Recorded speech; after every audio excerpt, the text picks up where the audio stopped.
Hi everyone! Good morning! I'm back! This is Sam Brusas and welcome back to my YouTube channel. Oh my gosh! This is it guys. Pag-uusapan natin ngayon, homecoming ni Michelle D. Dinumog. Anong reaction natin dyan? Yan ang tatalakayin natin ngayon. But before anything else, hello Philippines and hello beautiful people. Mabuhay! Kamusta kayong lahat? Sana lahat po kayo ay okay at safe ngayong araw na ito. At syempre sa lahat naman ng mga bago nating subscribers dyan, hello po sa inyo lahat. Maraming salamat guys sa pag-subscribe ninyo syempre dito sa channel ko. At sa lahat naman ng makamamasam dyan na laging sumusuporta dito araw-araw, lagi-lagi. Maraming salamat guys sa inyo lahat. Syempre, usapang homecoming parade tayo ngayon. So ito nga, ano ba naging reaction natin sa naganap na homecoming parade yesterday ni Michelle D? Ang masasabi ko dyan, ang reaction ko, oh my God, ang bongga. So yon ang reaction ko.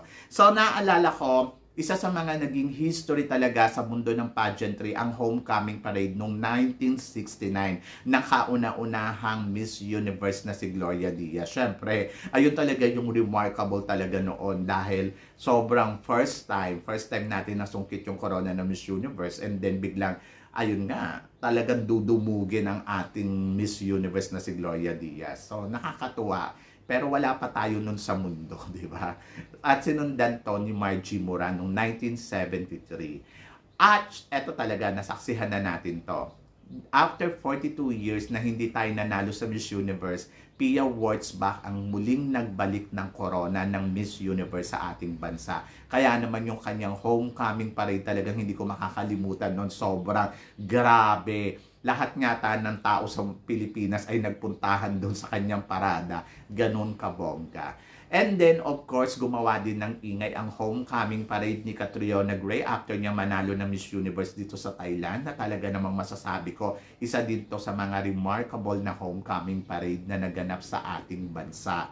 Talagang, sabi ko, nung gabi pa nga lang nun, lalo na yung gabi, di ba, dinumog na talaga nung si Catriona eh. Iba talaga yung mga pambato natin sa Miss Universe na nananalo at bumabalik ng bansa natin. Iba ang suporta at pagmamahal ng binibigay ng sambayan ng Pilipino sa Miss Universe natin, di ba? At eto nga, muli na naman natin pinatunayan ang pagkakaisa at paano tayong magmahal sa ating kandidata na inilalaban natin sa Miss Universe. Dahil kahit naka-top 10 lang siya sa Miss Universe, talaga namang grabe. All out talaga ang pagmamahal ng mga Pinoy sa kanya. At kahapon nga, binigyan siya ng homecoming parade. O, diba? Isa din to sa mga maituturing kong history sa mundo ng pageantry, ang homecoming parade ni Michelle D na naka-top 10 sa Miss Universe. Pero talagang grabe yung salubong sa kanya ng mga tao. Doon pa lang sa airport, yung dumating siya galing sa Miss Universe, sobrang pinagkaguluhan siya. Iba. Kahit nga sila Pia Wurtzbach naloka sa kanya, Catriona Gray talagang sabing gano'n, iba talaga ang Michelle D. And then yesterday, ay nako, grabe yung tao sa MOA Arena, dinumog siya ng bonggang-bongga. As in talagang panalo talaga si Michelle D sa puso ng mga Pinoy. Wala man siyang corona, maituturin mo si Michelle D ay isa sa mga Miss Universe ng ating bansa. 'Di ba? Ito yung magandang history dito eh. Yung alam mo yun, yung hindi naman siya nanalo pero panalo siya sa puso ng Pinoy. Actually guys, maraming nagtataas ng kilay. Sinasabi nga, ay nako, ba't naman binigyan ng homecoming parade? May mga nagme-message sa akin ng ganyan. Pero alam niyo, sa totoo lang, ako, ang sagot ko dyan is not about doon sa naka-top 10 siya. It's about doon sa determinasyon na ipinakita kasi ni Michelle D sa trabaho niya nung lumaban siya ng Miss Universe. Kung paano niya to pinaghandaan. So, bago pa lang siya pumunta sa Miss Universe, talaga yung mga tao, di ba, sinasabi sa kanya, nako, hindi makakarating niya sa semifinals. Marami talagang nanguhusga sa kanya. Pero, yung lumaban na siya dito sa Miss Universe, day by day talaga sinubaybayan siya ng tao at nakita naman natin kung paano talaga ilaban ni Michelle D ang Pilipinas dito sa Miss Universe. And then, sabi ko nga, ito yung pinakamasarap talaga kay Michelle D. Mula day 1, yung expectation mo sa kanya talagang ginugulat ka niya, di ba? Magugulat ka sa mga ipinapakita niya. Day 1, day 2, day 3, day 4, hanggang sa tumaas yung level ng kanyang talagang expectation mo sa kanya. Parang wow, nanggugulat na siya ng bonggang-bongga. Consistency, talagang napakita niya yun sa atin. Determinasyon, talagang naipakita niya yun sa atin. Plus, nandoon na talaga yung pasabog talaga. Di ba? Kasi, eto yung kay Rabia Mateo, yun nung malaban siya ng Miss Universe, isa dito sa mga inabangan ko kasi talagang palong-palo ang Rabia Mateo sa simula ng competition. Ang lakas eh. Pero sabi ko nga, natakot ako kasi parang, eto bang pinapakita ni Rabia Mateo ay, eto na ba yun? Or may isasagad pa ba to? So, ganito din yung nakita ko kay Michelle D. So, begin pa lang ng competition, talagang palo na agad eh. Sabi ko, nakakatakot, baka mamaya wala nang ibubuga to sa dulo ng competition. Syempre, na-trauma na tayo sa mga past natin na beauty queen na alam mo yon na parang nag-expect ka pa ng more tapos parang wala na pala, sagad na pala yon. So etong si Michelle D, no, talagang from day 1 hanggang sa last day talaga. At ang pinaka nakakagulat dito, yung pasabog niya na nung coronation night, talagang ibinuhos niya na 100%. So, yon. Kaya sabi ko, ay wow, iba talaga ang isang Michelle D. Sobrang winner, di ba? So, yon. Ayun yung minahal ng tao sa kanya.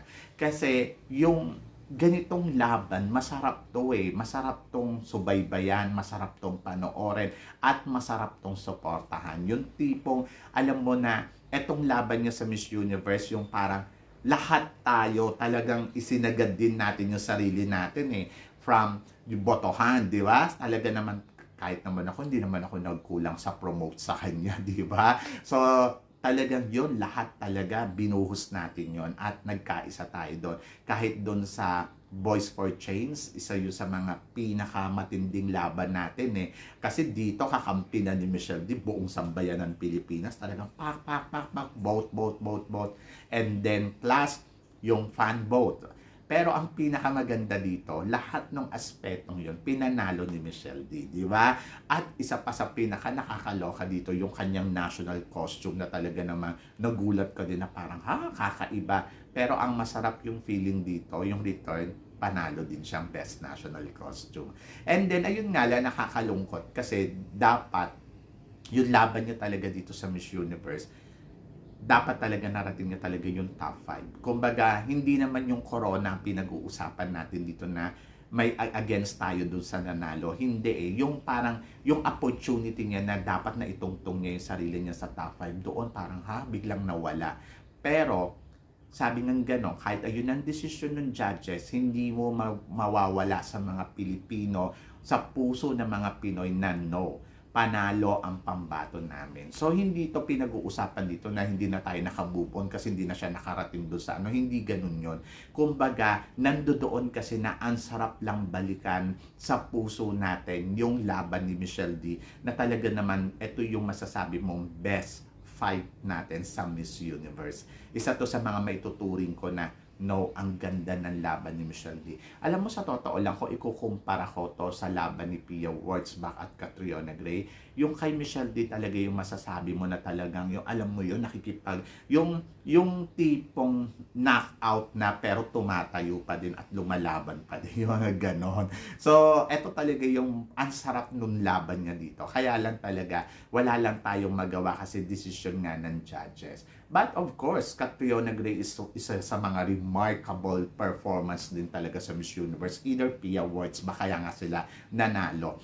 So, hindi lang tayo sinuwerte talaga kay Michelle D kasi yung mga buwisit na judges talagang hindi nakita at hindi na-appreciate yung lahat ng galaw ni Michelle D. Anyway, so move on naman na tayo do sa fight na yon. Pero syempre, nandito tayo na nagsi-celebrate kay Michelle D sa kanyang journey bilang isang Miss Universe Philippines. So yon, ayun yung pinagdiriwang yesterday. Bakit nagkaroon ng homecoming? Kasi it's not about naka-top 10 siya doon sa Miss Universe. It's about yung determinasyon, yung pagmamahal niya sa Pilipinas bilang isang Miss Universe Philippines. Ayun yung pinagdiriwang yesterday dito sa MOA Arena. Kaya ang reaction ko dyan, grabe, ang bongga ni Michelle D. Wala ka man corona ng Miss Universe pero panalo ka sa puso ng mga Pinoy. So yon, at napatunayan yun yesterday. Talaga naman, oh my God, million people ang pumunta sa MOA Arena para mag-celebrate para kay Michelle D. Sa kanyang journey bilang isang Miss Universe Philippines, di ba? So, history. Gumawa ng history si Michelle D. And I think na ibalik natin yung lahat ng hirap, pagod at effort ni Michelle D. And I think si Michelle D ang isa sa mga pinakamasaya ngayon na tao sa mundo. Kasi parang feeling ko, tagumpay siya sa puso ng mga Pinoy.